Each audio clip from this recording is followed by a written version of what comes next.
Every story appears ordinary till you see the core side of it. And what you're looking for is the story behind the news. We bring it to you from Lagos, the commercial capital of Nigeria. Giving you all sides and political stories round the clock. Every detail from the start line to the final whistle. CoreTV News, expanding your view.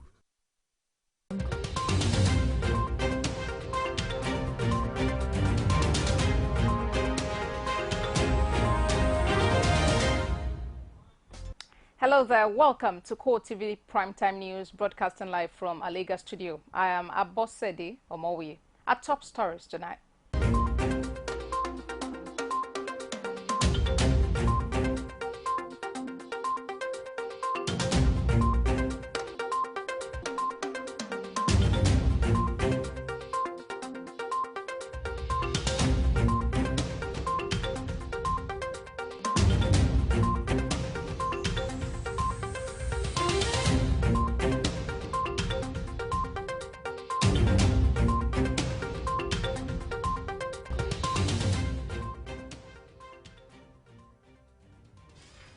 Many thanks for joining us tonight. Now to details of the news.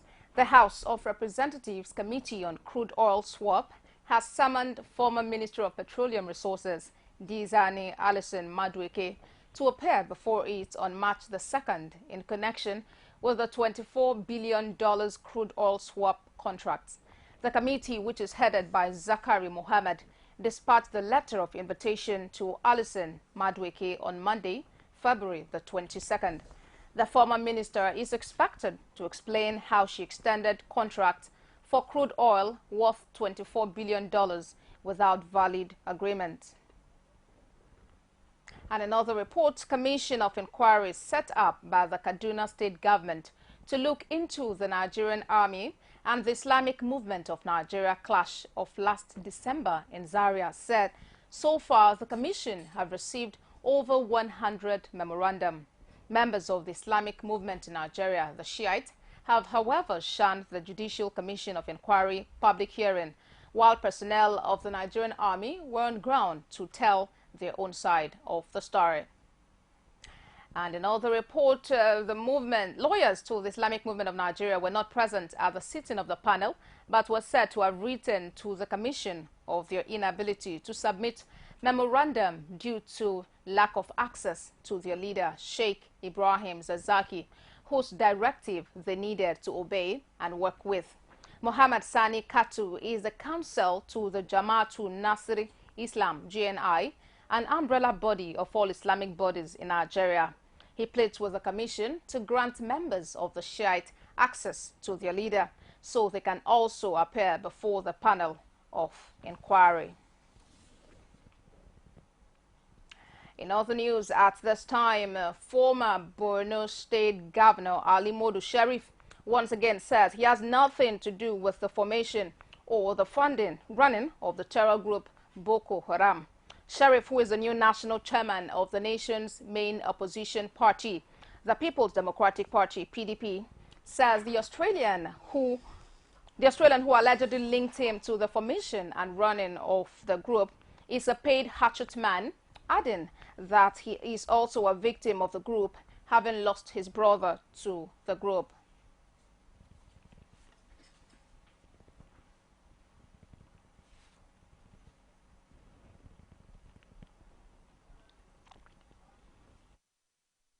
And in other news at this time now, the police says 1,522 cases of professional misconduct have been resolved by the Complaint Response Unit 100 days after its launch. 291 other cases are still under investigation, according to the Force Public Relations Officer, Bisi Kolawole. Going further, she says out of the 1,946 cases treated by the unit, 133 of them were false. For her, the unit is not about demonizing any police officer, but to ensure that things are done the right way. She says officers, including an assistant commissioner of police, are still under investigation by the unit. Officer in charge of the unit, Abayomi Shogule, however, says efforts are on to expand the operations of the unit. He also urges all Nigerians to make use of the platform. The unit says it will also work to understand why the complaints raised from all the states were the way they are and help in improving policing and professionalism within the force. In other news now, as the war against corruption continues in President Muhammadu Buhari's change administration, the rule of law presupposes that the state is subject to the law also. The judiciary is a necessary agency of the rule of law, that the government should respect the rights of citizens under the rule of law. Our correspondent has more in this report.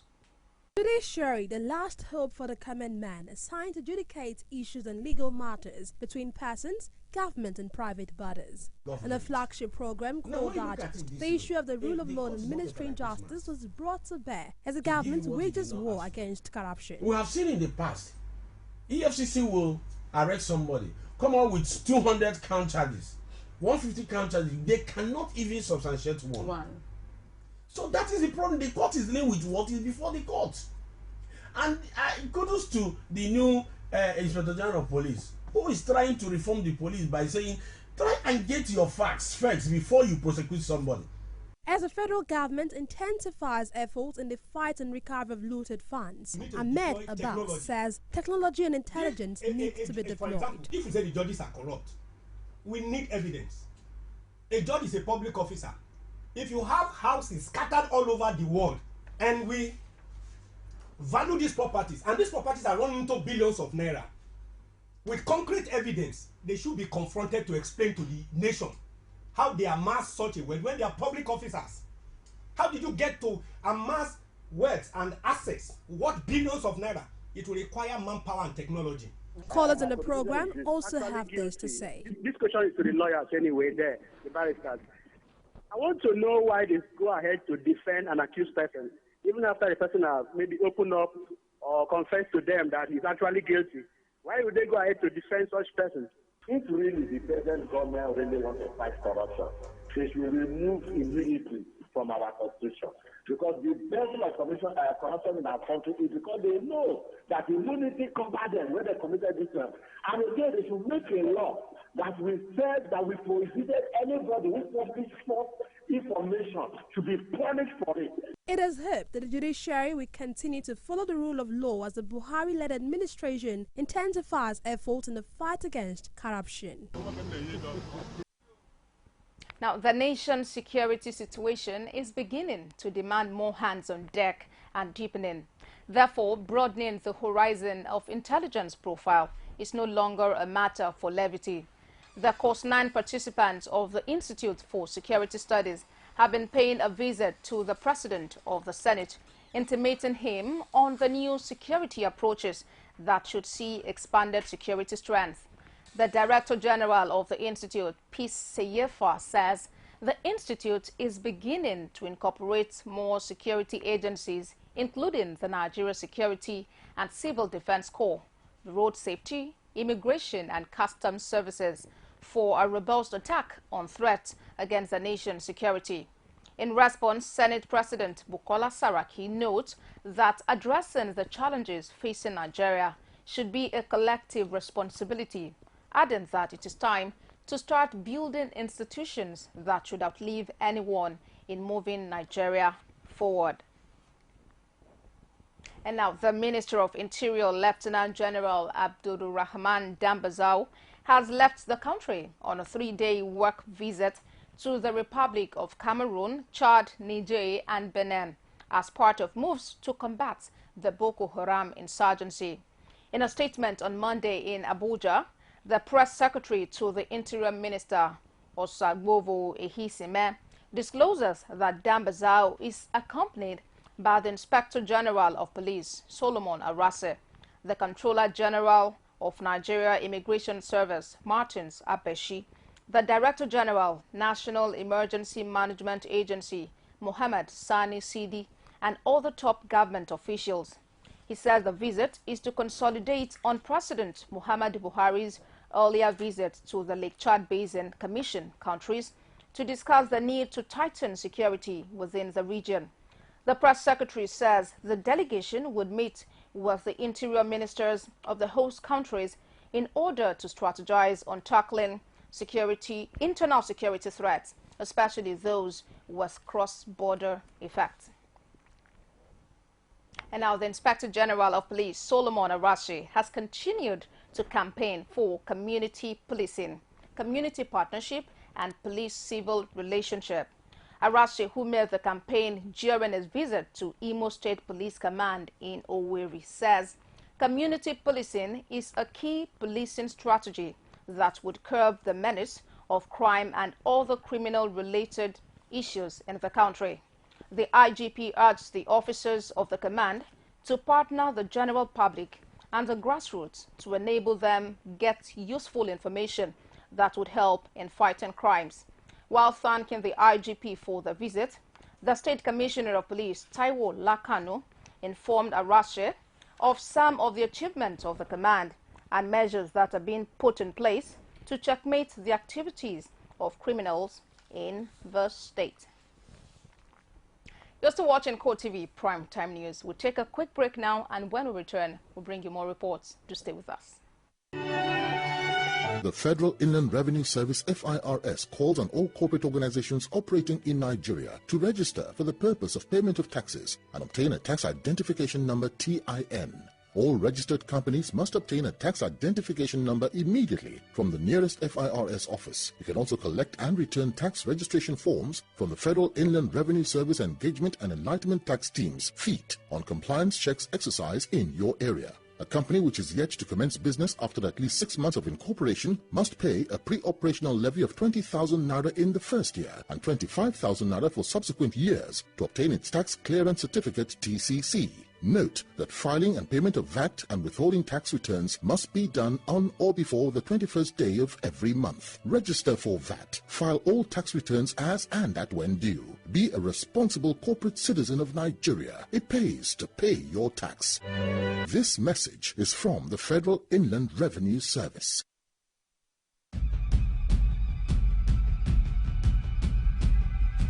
Are you aware that the death percentage attributed to Lassa fever cases is currently put at 43.2%, a figure considered very high?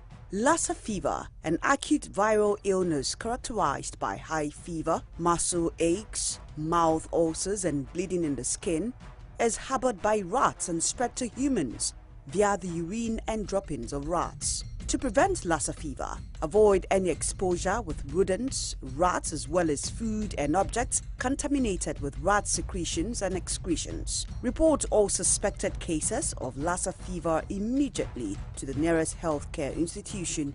Help prevent Lassa fever. This message is from the Federal Government of Nigeria.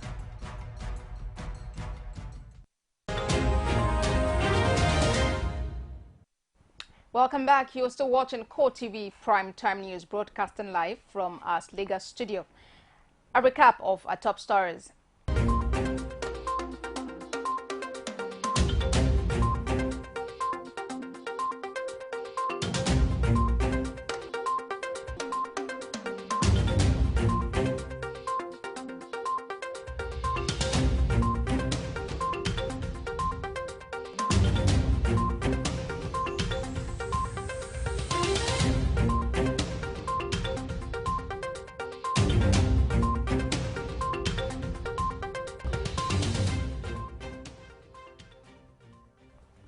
Now, all our top stories, all the news and information can be found on our social media platforms.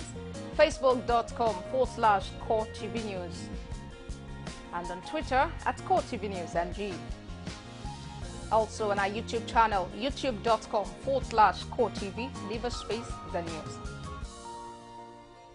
Let's move on now and talk about health. The Lagos State Commissioner for Health, Jide Idris, has debunked the rumors making rounds on the strange disease that has claimed the lives of over 50 babies in Otodogbame community in Etiosa local government area.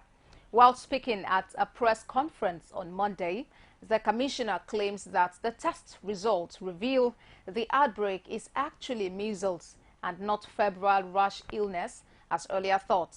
He, however, reveals that all government agencies will be proactive in enlightening the community on health and hygiene so as to control such outbreak in the future.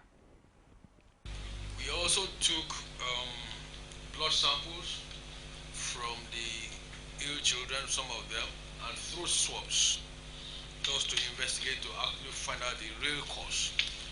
There were rumors that it was measles, but they did not want to, because some of the symptoms they presented with did not reflect that. But we've got some results from the lab. The blood samples from 2 labs we sent to, including the throat swabs, have confirmed that what we are dealing with actually is measles.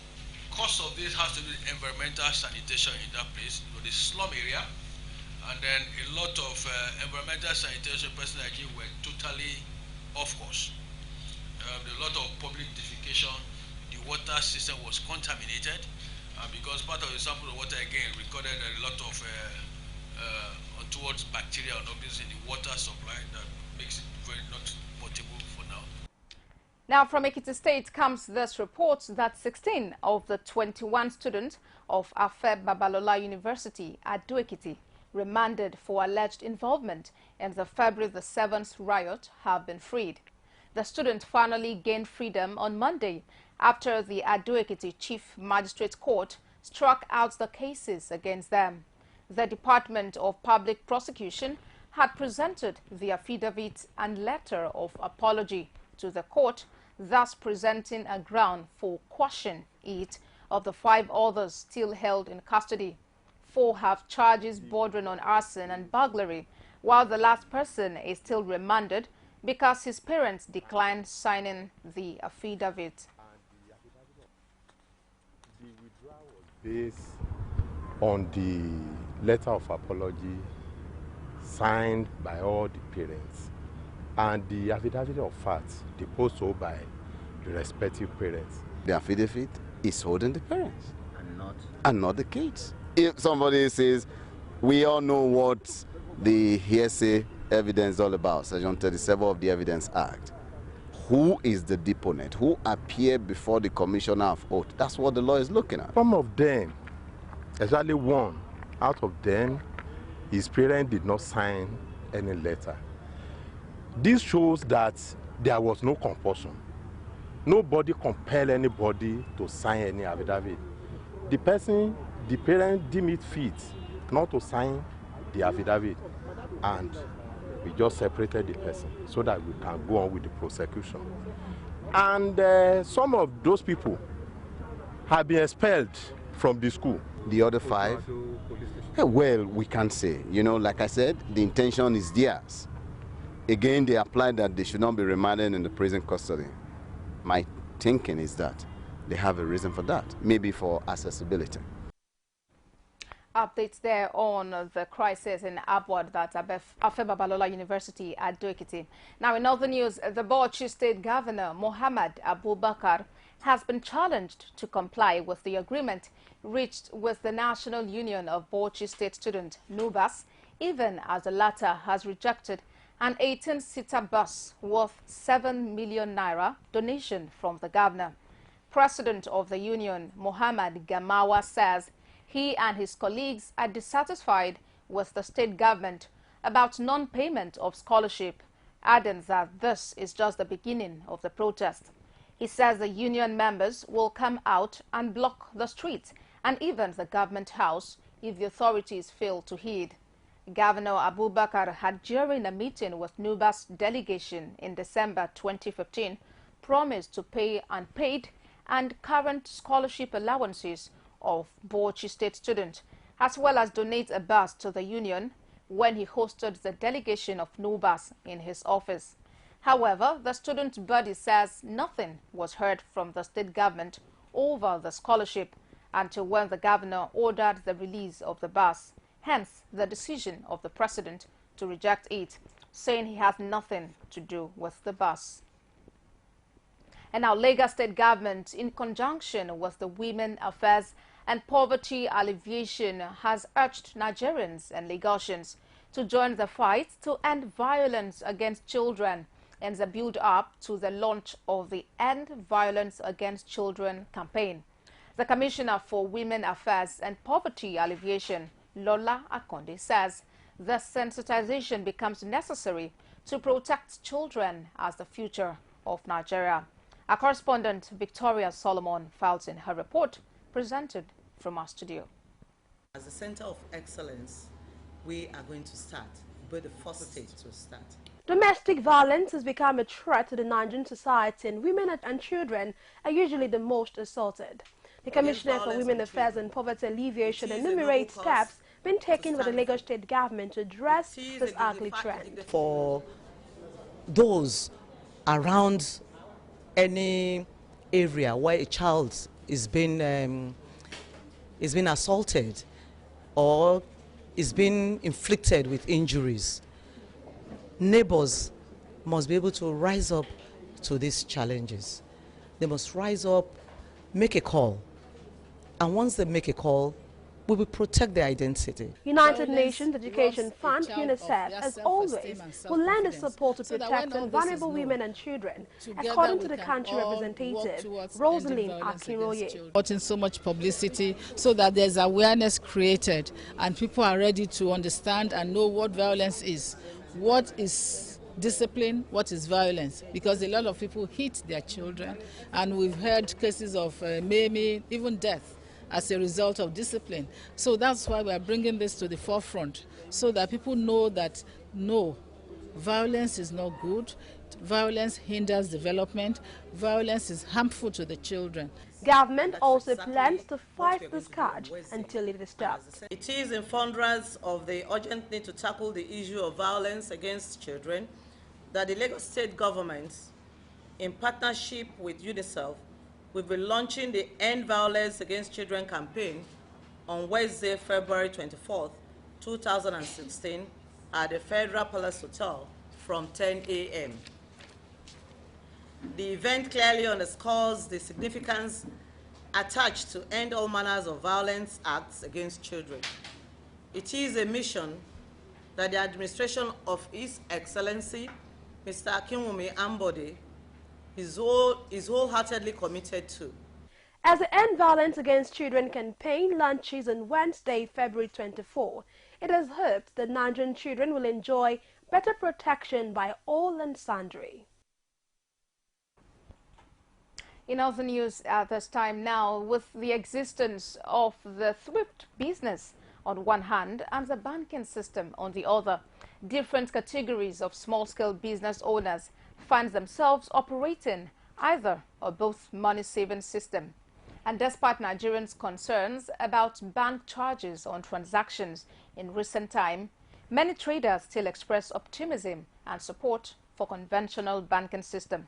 Sarah Ayeko visited some markets in Lagos, and she brings a small report which we'll be presenting to you in our subsequent bulletins. And now in other report, the Supreme Court has given reasons why it upheld the election of Darius Ishaku as the duly elected governor of Taraba State.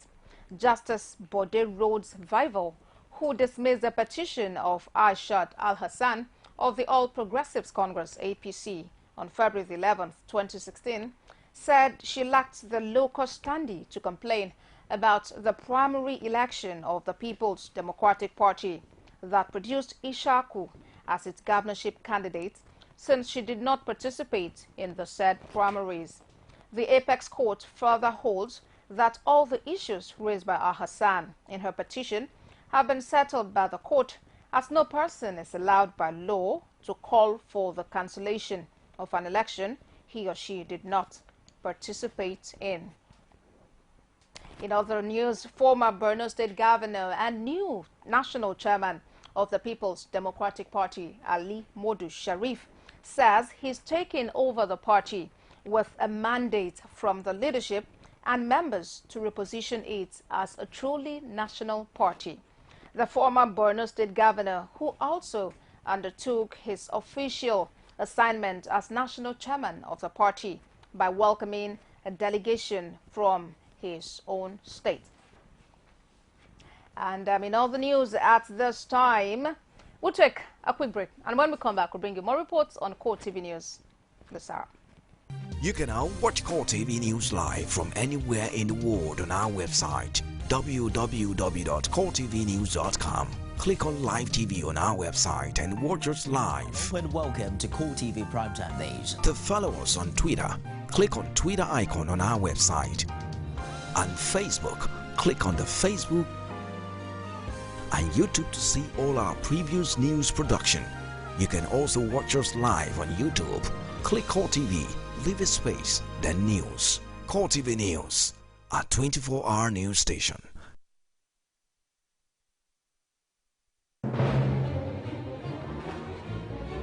Is it warocracy or autocracy?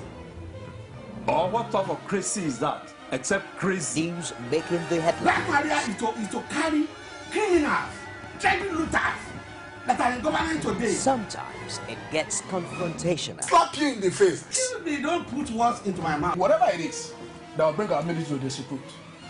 I said to hell. On Core Digest. I want to know why I should be believing them. Every weekday, we bring all of these together and take them to the court of public opinion. Everybody has a right in Nigeria. Where you are the judge.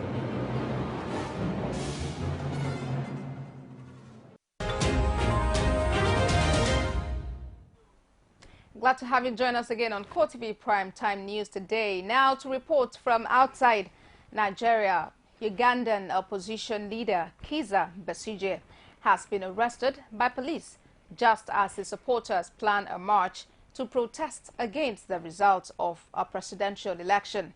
The party leader of the Forum for Democratic Change has been under heavy police guard since he was placed under house arrest on Saturday, shortly before the election results were announced.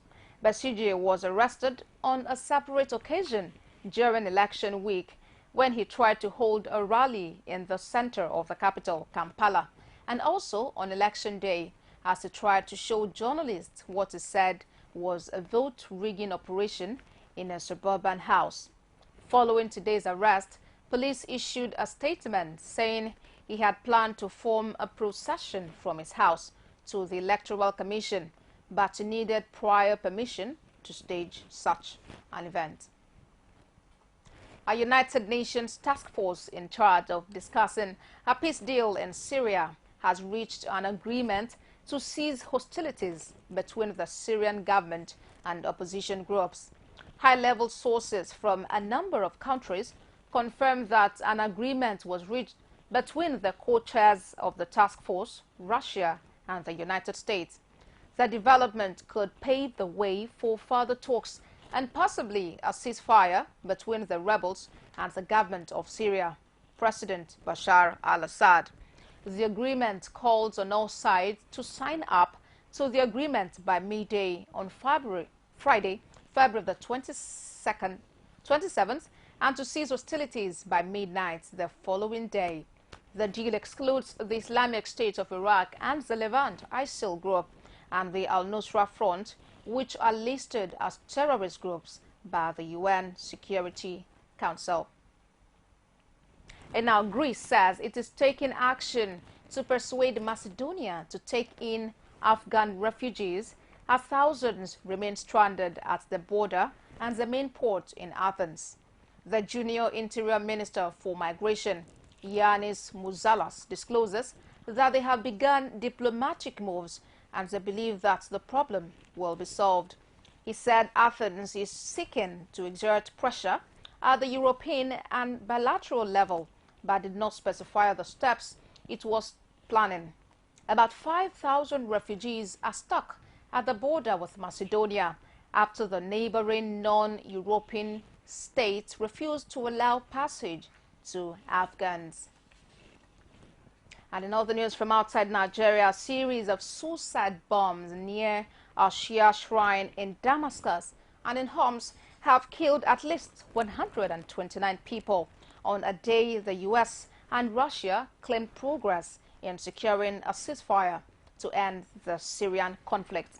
The Islamic State of Iraq and the Levant ISIL group which has seized territory in Syria and Iraq, claimed it was behind Sunday's attacks, which killed at least 63 in Damascus and 46 in Homs.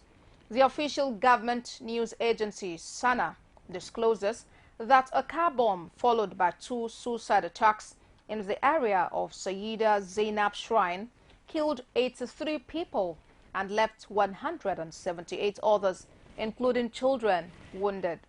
The Syrian Observatory for Human Rights gave a lower toll of 63 dead, but said many of those wounded were in critical condition. Sayyida Zainab is believed to contain the grave of a granddaughter of Prophet Muhammad and is particularly revered as a pilgrimage site by Shia faithful.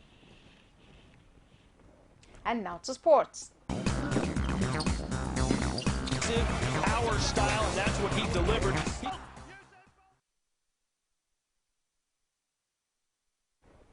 In sports at this time, the Lagos State Governor Akinwumi Ambode has expressed support for the establishment of a football academy by Barcelona Football Club FC of Spain in Lagos.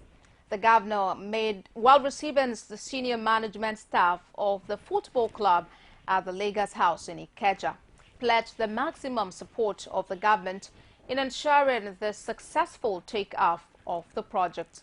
Ambode describes the development as an historic moment for the state, coming at a time when the state was still basking in the euphoria of the successful hosting of the International Marathon. Director of Business and member of FC Barcelona Management Board, who led the team to the State House, Pau Villanova Abadal, says FC Barcelona decided to establish its academy in Lagos due to the impressive population of the state and the opportunity to share the philosophy of the team with the state. Meanwhile, worldwide director of Barcelona Academy, Oscar Grau, says it is indeed a big honor for the club to establish its academy in Lagos, as many of the big names in the team started from such academy.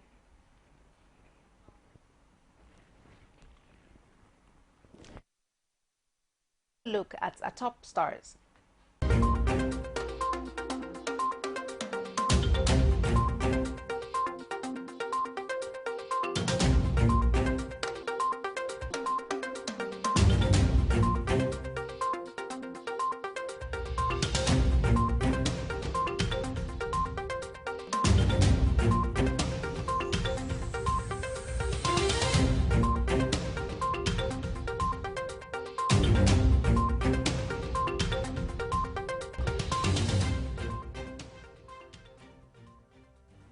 That's it on CoreTV Primetime News today. Many thanks to you for watching. I am Abosedi Omawi.